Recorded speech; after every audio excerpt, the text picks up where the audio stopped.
welcome to another entry in Kalkine Media's popular InvestNest webinar series. This entry is our 90 minutes with ASX battery metal explorers, Vanadium Resources, Arcadia Minerals, and also Raiden Resources. My name is James Preston. I'm an anchor and reporter with Kalkine TV, and I'll be your moderator for today's event. Now, just before we start the session officially, it is important that you're all aware that this webinar is for informational purposes only. It's not a solicitation or recommendation to buy, sell, or hold the stock of any of these companies or companies that might also get mentioned in the process or engage in any investment activity under discussion. We are neither licensed nor qualified to provide investment advice through this platform, so please just keep that in mind as well. Now, the whole goal of Kalkine Media's InvestNest webinar series is to provide exclusive insights from some of the country's most important companies and to give you an opportunity to have further questions answered outside of our speaker presentations to help increase your financial IQ.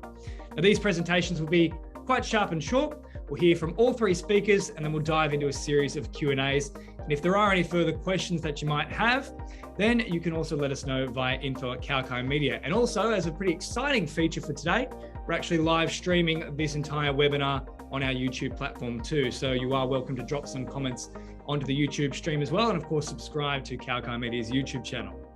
Now, from fulfilling residential energy needs to building cars and sustainable structures, the world is rapidly accelerating its focus on green energy. Battery manufacturers are aggressively looking to secure the supply of battery minerals, which are crucial for this transition.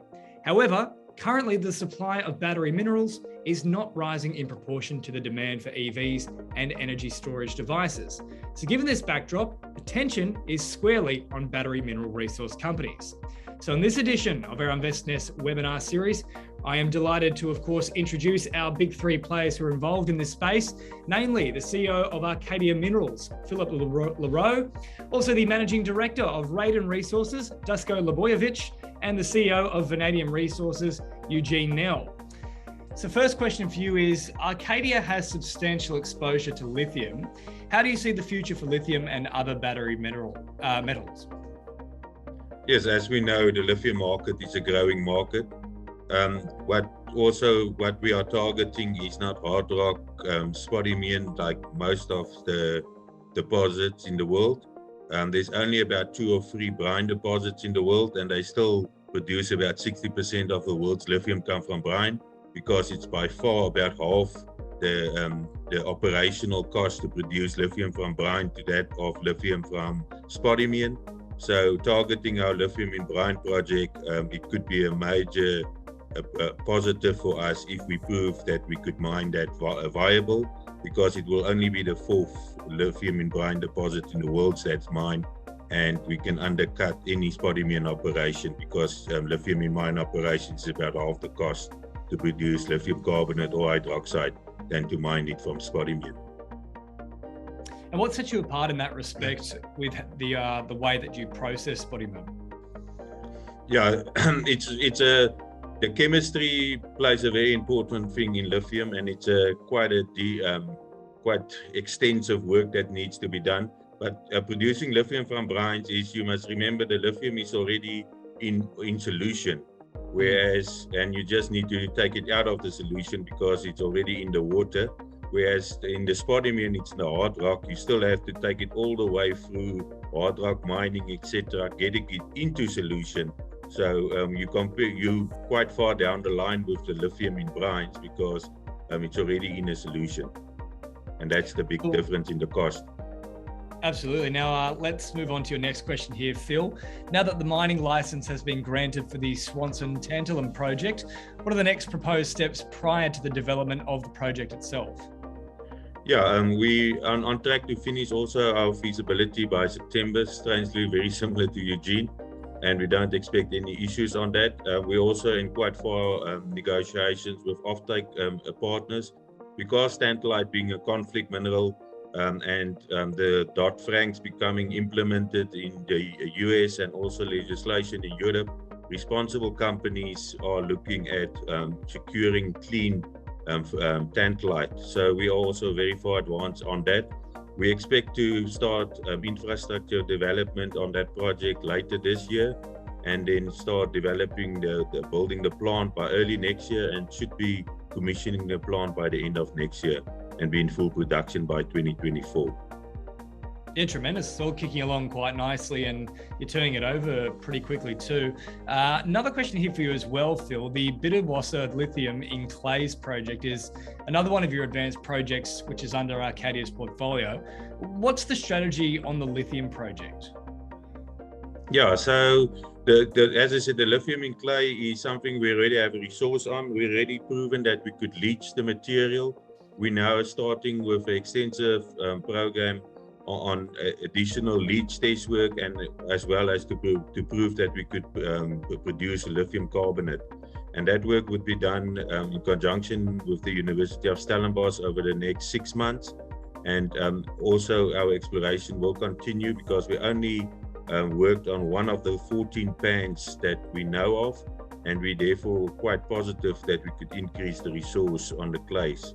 So we're running the two projects separately, whereas the brines is a much larger investment, whereas the clay is, we could take up the value curve with the funding that we currently have available quite easily. So that's our progress on clays. Yeah, terrific. Thank you for that, Phil. And let's just change tact here a little bit. We're going to focus less on Arcadium and more, I guess, on just yourself here and what you are seeing moving forward in a general sense. What would you say is the number one priority for the business right now in a rapid fire response? Yeah, I think the one advantage that potentially could differentiate us from many of the juniors out there is we potentially would have an operating mine, and that will give us cash flow by about 2024, and that will reduce every time we want to get involved in potentially other exploration projects to go to the market to raise funding, because we will have some cash flow coming in. And for juniors, that is normally quite a difficult thing to have. And then the second thing is, I think the size of the Bitterwasser lithium project, if we could prove that we have viable lithium grades within the brines, it would be really company transforming, because we should potentially, if it is what we hope it be up there within the top 10 lithium potential producers in the world. Wow. Yeah, incredible. And Phil, thank you so much for your time today. Final question for you. Obviously, you're a CEO, you've got plenty of experience. There's certainly a lot of attendees here who are probably looking to start up their own companies and their own businesses. What advice would you give to someone who is looking to begin that journey? Yeah, I think for us in the mining industry, specifically being based in Africa, one of the most important things is look at the country you get involved with. Africa isn't always easy, and there is a lot of pitfalls. Namibia being an absolutely stable country with very good support from government to develop mines. I would say in Africa, it's almost one of the first tick boxes is make sure you're operating in the right jurisdiction. That's a very good response. And I think it's important no matter what aspect of your life you're looking at, you've got to have all your ducks in a row, so to speak. Phil, thank you so much for answering all those questions for us. Thanks, James. Well, let's move on now to Dusko. Mr. Ljubojevic, if you could please chuck on your camera and your microphone. Got a couple of quick fire questions coming your way here. Now, first and foremost, how do you see the global commodity sector performing as the world seems to be coming into grips of inflation pretty much all across our major economies? Well, I think definitely gold has been surprisingly underperforming.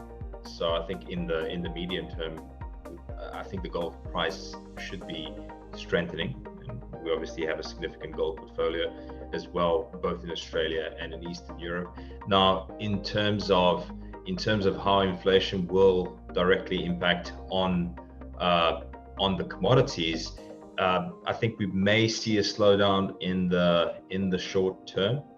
However, I think the supply and demand sides are still strong, even without the electrification which we're going to be seeing. If we build that into the equation, all of a sudden the numbers don't look great at all. Now, another question for you here as well, Dusko, is how are preparations going for the upcoming drilling campaign at the Mount Shoal project? Very well. So we've built up a team over the last 6 months. both operational and technical. We have lined up all of the contractors which are required in order to execute the initial programs, everything from drilling to metallurgy to hopefully resource definition. And we're just in the final stages now of making sure that access is secured, and we should hopefully be looking to commence with this in the near term. Brilliant. And also, you've recently undertaken the maiden drilling campaign at the Vuzel Gold project in Bulgaria. Now, this is the second kind of campaign that Raiden has done in 2022. How are the preliminary drill results looking so far? We should be releasing that soon. So hopefully within the next, hopefully even by next week, this may come out. We are just looking at and doing our QA/QC on the results. Again, this was a relatively advanced project in terms of, let's call it advanced exploration. It's had a lot of trenching. The targets were very well defined. This was only a 11-hole program to try and understand the controls and the mineralization. So yeah, we look forward to releasing these results. Should hopefully be out soon in the next week or two. Last two here for you, Dusko. We'll go somewhat rapid fire here. I want you to give me a nice quick response, something that comes directly off the top of your head. What would you say a typical day looks like for you? A lot of admin, not enough field work, unfortunately. Essentially, that basically starts off with, trying to understand what is happening with the trades of the day. I'm 6 hours behind Australia, so that's the first thing that when I wake up with, check the trades and try and understand what the admin's doing, and then essentially try and move on to the operational side and plug away with getting Mount Shoal drilled as quickly as possible. Well, I mean, you mentioned there's a lot of admin. I mean, you can take the boy out of the field, but you can't take the field out of the boy, right? It's still that harboring desire to go look at those rocks, mate. As soon as there's a drill program, we're out there. Very nice. And last one for you here. What is one thing people don't know about investing in a business? It always takes longer, and it's always more expensive. They should know that, but I mean, having started up a number of companies, it always takes you at least twice as long to achieve your goals, and it always ends up being a little bit more expensive. So we're all pretty rosy-eyed when we start off on these projects, but the reality is, especially within exploration and mining, there are so many risks you can't really control, and you have to be patient and keep at it. Now, you also mentioned there, I mean, patience, obviously, it is a virtue, and it can also be, as you also pointed out, somewhat more expensive. Is there a point where you say, look, this is potentially costing a bit too much, it's been a bit too long? Like, do you need to know when to call it a day? Probably the most important decision in exploration. Actually, that's probably, I think, from a technical point of view, where I would say we get, we earn our dollars, is when to actually say no. From an exploration point of view, you never get especially the early stage exploration in a project, it's very difficult to get a very clear yes or a no in greenfield exploration from the first couple of drill holes. You get a maybe, and then it's trying to determine whether that maybe is worth the next round of financing. So saying no is probably the biggest part of the job. It almost sounds like navigating the dating pool in 2022. You just have to take them on a few coffee ones first to figure out exactly if there's anything further worth exploring. But thank you so much for that, Dusko, and really enlightening answers to those questions too, mate. Thank you. Thanks, man. Well, let's move on now to Eugene. If I can get you to chuck on your camera and your microphone, please, mate. Now, look, it's been a really interesting period here for Vanadium, and I guess for a little bit of time, it has been a bit quiet on the Steel Port Drift Front project, but how is the definitive feasibility study progressing there? James, the DFS is progressing very well. We unfortunately in one of those hiatus periods when it comes to news flow, because as Dusko said, some things take time. So one has to get the DFS out, and there's not really much happening until that is going out. Then that's why we've probably been a bit quiet. But the DFS is progressing extremely well, better so than I've experienced on a lot of other projects that I've done. There's been very few road bumps in the way. You're always going to have one or two little bumps, and it's how you solve them. And whatever we found, it's been very easy to fix, and that's why we can still stay on track in terms of time and costing. Yeah, tremendous. Now, Vanadium is also looking to attract investors from all across the globe, and obviously the company has appointed a corporate advisor, and you've also recently been listed on the Frankfurt Stock Exchange. How is everything featuring, I suppose, for the company? Is everything looking on track in terms of that expansion goal? Yes, it's definitely looking on track there. There's a large interest in vanadium, the metal itself, from the Western world. Let's put it this way. Especially the Russian situation, Russian-Ukraine situation, has put the spotlight on where these metals are going to come from in the future. And I know the guys in Australia has also seen that from the United States, UK, Europe. There's been a spotlight put on the fact that you need to find a stable source of some of these critical metals. So in that sense, there's a big drive going to secure metals not from either China or Russia, from the Western world. And that has put the spotlight on us. And we've been seeing a lot of interest coming out of those spheres, and a lot of work and a lot of time being spent speaking to the interested parties on that side. And we're pretty sure within the next 2-3 months, something more substantial will be set to the market around that. Now, look, we've got a lot of people who have tuned in via YouTube, in addition to our initial attendees who have clicked accept on the Zoom meeting for the webinar. For those who have just joined in late, could you go through exactly what vanadium is used for as well? Well, vanadium itself has got a variety of uses. The majority of the use is currently for steel. It's used in strengthening of steel. Only a small percentage of vanadium in a ton of steel can more than triple its strength. So the stronger the steel is, the less steel you need to use for construction, and the lighter your construction becomes. That also plays a role in automobile manufacture or car manufacturing, because if you look at it going to the electric vehicle route, the lighter you can make the car, the less battery power you've got and the longer it can last. So that is the major cornerstone use, which is between 80 and 90% of the consumption currently. The balance of the consumption is also used for the aeronautical industry, as specialized alloys with titanium, same properties that it increases the tensile strength of the steel. And then the big exciting one is in vanadium redox flow batteries, and that is the talk of the town at the moment, because essentially everyone's moving towards renewables, but renewables are very cyclical in nature. So you need to have some sort of storage system between when the renewable generates the electricity, so when the sun shines or the wind blows, and when you want to use it in your car or on your cell phone or on your laptop. And that's where the vanadium redox flow battery marries the renewable energy generation and the renewable energy use on the other hand. So those are the three main areas. There's a whole host of other areas that is also used in darkening of windows, for example, is done by vanadium. Very specialized uses, but obviously those are low volume, low consumption uses. It's almost like listening to a TED talk. It's amazing to see just how knowledgeable we are about the product. I mean, look, obviously it's a good thing to be, given you're the CEO, but always great to get the insight from the man himself. Now, last sort of big question here before we go to a couple of rapid fire ones. How do you see the potential market for vanadium in the mid to long term? I know you've discussed there some of the uses of vanadium itself, but I suppose the technology around batteries is evolving so quickly. Do you see vanadium redox flow batteries as playing a major role in future energy storage?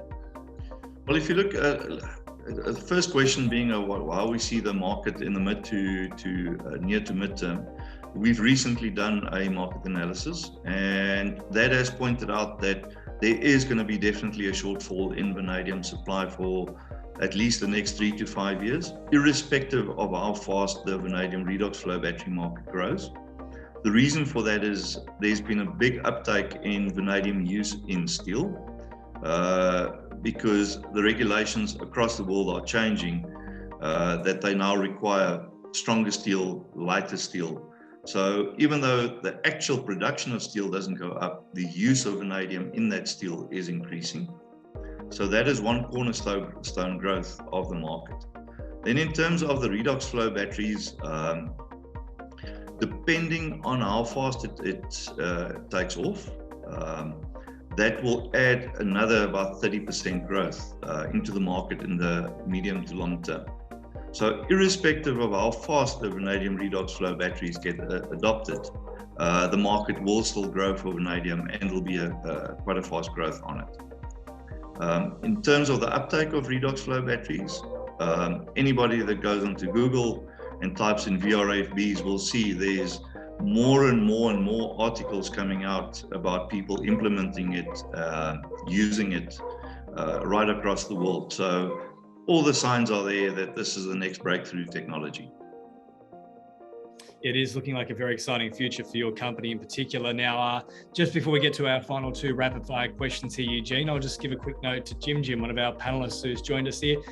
We won't have time to get to your question, Jim, but if you can send us an email, info@kalkinemedia.com, we'll try and forward that on to our respective parties as well. But let's close out with the final two questions here for yourself, Eugene. A bit of rapid fire stuff for you. That's what we like to do here. What would you say your favorite part of the role is at the moment? Well, the favorite part is not the admin, like Dusko. You and Dusko alike. Yeah, the favorite part is the technical side. As I mentioned, this is one of those projects that keeps on giving. As a metallurgical engineer, I really enjoy to see the successes coming through day in and day out on everything that we do. It's been such a smooth ride into the DFS and through the DFS. It just makes one's day. And last one for you here. This is maybe a bit tough to answer for you because, look, you could be the man who's brilliant at everything, which is often what we find with CEOs. But is there anything you've ever known you would be rather bad at, but you decided to give it a go anyway? And if so, what was it? Well, I've always been a technical person, so I've always been there to build the mines and stay in the background to it. And, you know, when taking on this role as a CEO, you're suddenly up front on the project, and you have to deal with a lot more issues that you don't normally do as an engineer. Bankers, financiers, investors, communities. So you suddenly have to become a jack of all trades instead of just sitting in your comfort zone on the engineering side. So it's been taken on, and it's been a learning curve. But it's been enjoyable. You know, if you've got a strong technical project and a strong project, all these other issues become easy to do. Well, look, it certainly has been a great learning experience for all of us here today, and definitely we've been increasing our comfort zone in terms of our knowledge base too. So Eugene, thank you so much for answering those questions. Just before I let you go, and we'll get this from both Dusko and Philip as well, I'll just get your final thoughts that you'd like to leave with the audience today in terms of what Vanadium is doing, and also your thoughts on the webinar itself. No, thank you very much, James. It's always good to get our message out, and the more people who know about us, the more we'll talk about us. So it's very valuable for us to be able to interact with the broader investment community outside there. We don't work in isolation. We work in a global investment scenario. So in that sense, webinars like this is very valuable to us. And final thoughts, if you've got a good project, if everything stacks up in a good jurisdiction, a good resource, the project will work. Irrespective of what market sentiment is around inflation or recessions, the project will work because the world needs metals, and it needs metals very quickly, and it needs a lot of it. And that's the basis of any project going forward. Absolutely. And Phil, same to you, my friend. Thoughts on getting involved with the webinar today, and the final thoughts you'd like to leave for your prospective investors?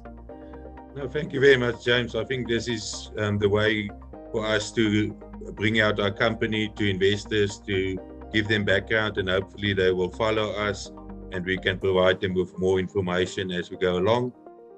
I think for us, we have 3 very exciting big exploration projects. If one of them comes off, it would be a company changing for us. And as Dusko said, but it's still early exploration stages, and exploration is always with a high risk. but also picking the right projects to start off with gives one a good chance that at least one or two of them will develop into the mine, hopefully in the future. Awesome, Phil. Thank you so much for that, and thanks for being involved today. And Dusko, we'll finish with yourself, mate. Same two questions to you. Thoughts on getting involved today, and obviously what you would like our audience to take away about your company for today. Great experience. Really appreciate it. I think you've done a great job as well, by the way. Thank you, mate. So look forward to doing this again. Great medium to get out there and speak about the projects.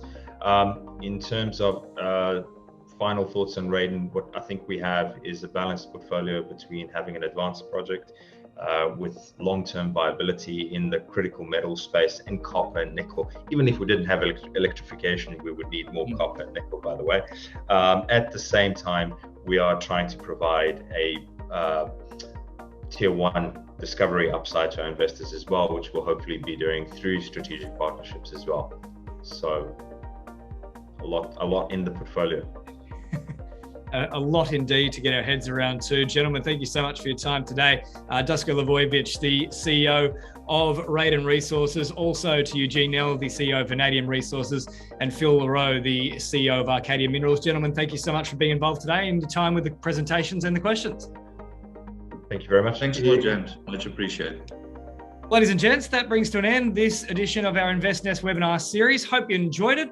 My name is James Preston. Of course, if you do want any further insight on other similar mining companies and crypto, you name it, business news, exclusive interviews with other CEOs, you can get all that in a one-stop shop here at Kalkine Media, so make sure to subscribe to the channel. But that is it for this particular edition of our InvestNest webinar. And once more, thank you so much to Eugene, Dusko and Phil. We'll catch you next time. Have a wonderful day.